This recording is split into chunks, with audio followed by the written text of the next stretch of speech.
For over 100 years, Vancouver has been transforming from wilderness to metropolis. Among the obstacles impeding its growth were over 50 wild salmon-bearing streams. The solution back then? We're right now in a culvert. We're in a part of Still Creek that long ago was buried under the streets of Vancouver. Culverts are dark and dank and dead, except for the spiders that cling to the walls.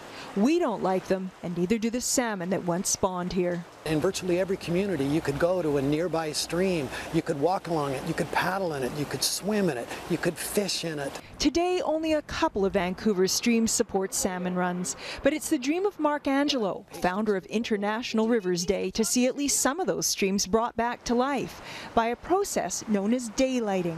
My hope is that as redevelopment occurs, that we will have a chance to open up some of those streams that have been lost, and some of them we may get salmon back. It's a dream that's about to come true here at Hastings and New Brighton Park. As you know, one of the challenges is all the utilities that are underneath here. It's a utility corridor. Yeah, it's a complex undertaking. A multi-million-dollar undertaking funded by the City of Vancouver that will free Hastings Creek, which has been entombed for nearly a century. It's not just going to be the water, it's going to be all the birds, the critters, the wildlife that are going to be attracted to this stream, and really be such a contrast from the kind of hard urban environment that we're in. It'll be done in 3 phases. The first, beginning later this month, will daylight the 160 meters of the creek running from McGill to the train tracks in New Brighton Park. Phase 2 will unite the creek with Burrard Inlet. Phase 2 is basically going to come down through the tunnel and around here, and it's going to follow this trail pretty closely.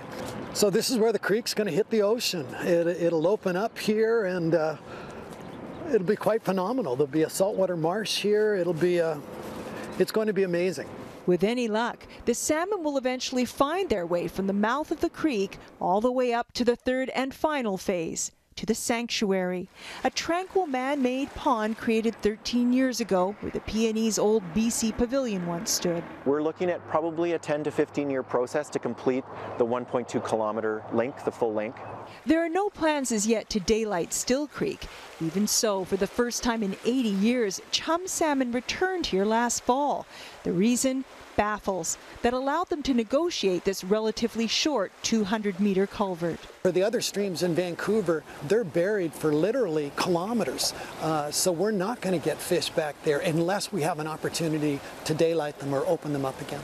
Daylighting a creek is a costly venture, but there are many who agree that nature is priceless, and helping salmon, this province's lifeblood, return to the city's long-forgotten streams is worth the effort.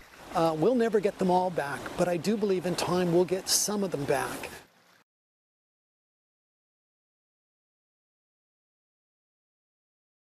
Oh, great. Mr. Clean Man.